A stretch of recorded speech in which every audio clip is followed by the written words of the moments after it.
Assalamualaikum warahmatullahi wabarakatuh.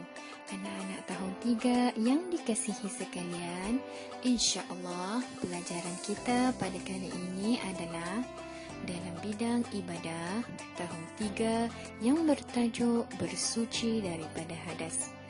Baiklah, sebelum kita memulakan pelajaran, marilah kita bersama-sama menadah tangan untuk membaca doa belajar. Bismillahirrahmanirrahim. Allahumma aftah alaina hikmataka wanshur alaina min khazaini rahmatika ya arhamar rahimin. Amin. Baiklah, bagi memulakan pelajaran kita, murid-murid boleh menekan butang mula.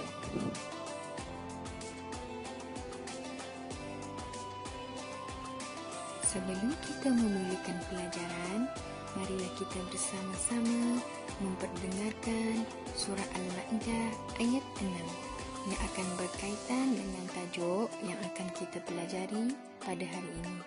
Sila tekan butang audio. وَإِن كُنتُمْ جُنُبًا فَاطَّهَّرُوا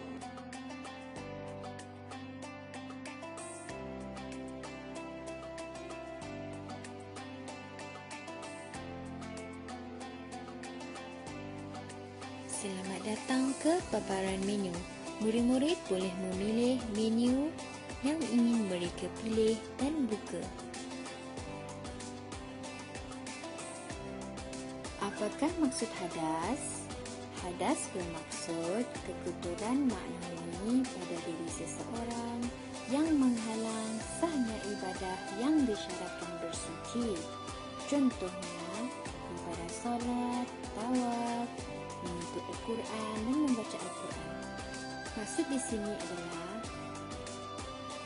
kita mestilah suci daripada hadas, sama ada hadas besar ataupun kecil, untuk membolehkan kita menjalankan ibadah seperti solat, tawaf dan membaca Al-Quran tadi.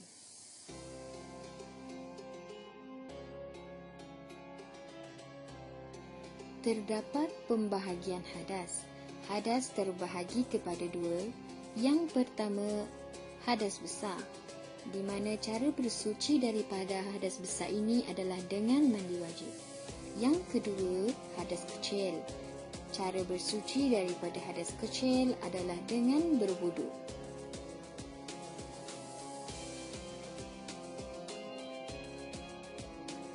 Kita pergi kepada hukum dalam bersuci daripada hadas. Hukum bersuci daripada hadas adalah wajib, sebagaimana yang dinyatakan dalam Al-Quran, surah Al-Ma'idah ayat ke-6. Marilah kita sama-sama mendengar dalil nakli bagi hukum bersuci daripada hadas ini. وَإِن كُنتُمْ جُنُبًا فَاطَّهَّرُوا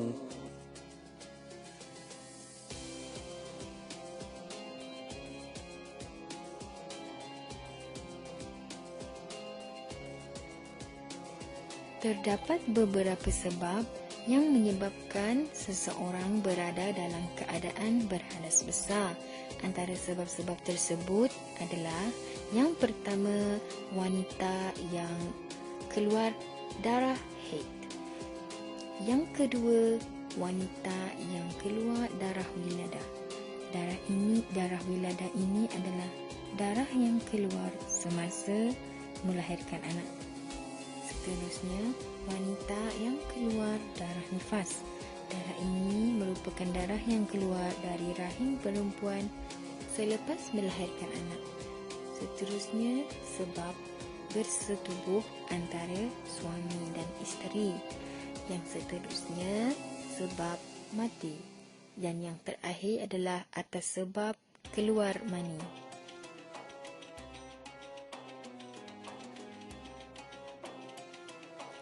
Seterusnya, murid-murid, kita akan pergi kepada kaedah bersuci daripada hadas besar mengikut langkah yang betul.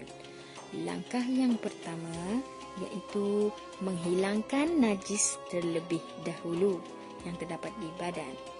Langkah yang kedua, membaca basmalah iaitu Bismillahirrahmanirrahim sambil berniat mengangkat hadas besar iaitu nawaitu raf'al hadathi akbar lillahi ta'ala. Maksudnya, sahaja aku mengangkat hadas besar kerana Allah Ta'ala. Langkah yang ketiga adalah membasuh tangan 3 kali. Langkah yang keempat, membasuh kemaluan daripada kekotoran dan najis. Langkah yang kelima, mengambil wuduk. Langkah yang keenam, membasuh keseluruhan rambut di kepala dan telinga. Langkah yang ketujuh, menjurus air ke seluruh badan, bermula di sebelah kanan, kemudian kiri. Langkah yang ke-8, menggosok bahagian sulit dan lipatan untuk meratakan air.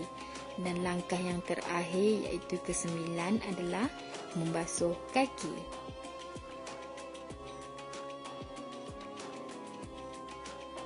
Baiklah murid-murid, seterusnya kita pergi kepada larangan semasa dalam keadaan berhadas besar. Larangan ini adalah perkara yang kita tidak boleh lakukan ketika berhadas besar. Antaranya adalah kita tidak boleh menunaikan solat, kita tidak boleh mengerjakan tawaf iaitu dalam ibadah haji, kita tidak boleh menyentuh dan membaca Al-Quran, serta kita tidak boleh berada di dalam masjid. Kepentingan mandi wajib. Dalam beribadah, pentingnya kita tahu apa kepentingan di sebalik ibadah yang kita lakukan. Baiklah, kepentingan mandi wajib dari aspek jasmani.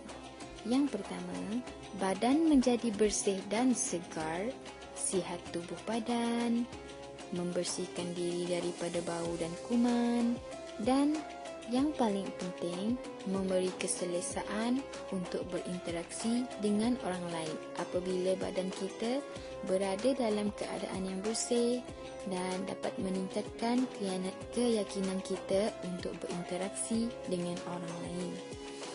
Dari aspek rohani, membolehkan bersolat, tawaf dan menyentuh serta membaca Al-Quran. Yang seterusnya, apabila kita telah suci daripada hadas, amal ibadah kita diterima Allah. Dan ia juga sebagai bukti ketaatan kita kepada Allah, iaitu kita sebagai hamba Allah.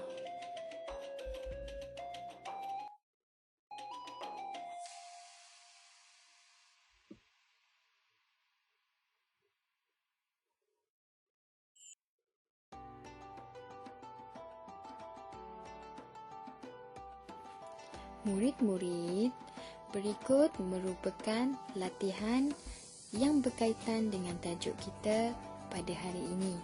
Latihan ini terbahagi kepada 2, iaitu latihan secara individu dan latihan secara berkumpulan.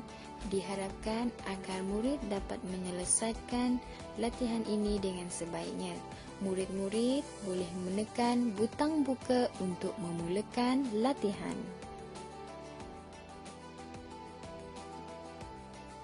Latihan individu. Arahan, tulis jawapan yang sesuai di dalam kertas. Murid-murid diminta untuk menulis jawapan sahaja di dalam kertas anda sendiri ataupun buku.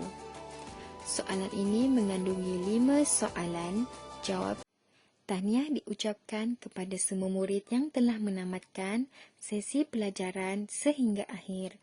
Semoga daripada aktiviti pembelajaran ini, murid dapat menyatakan, menerangkan, mengaplikasikan, menilai dan merumus konsep bersuci daripada hadas besar dengan baik dan akan mengamalkannya secara beradab dan istiqamah di dalam kehidupan seharian.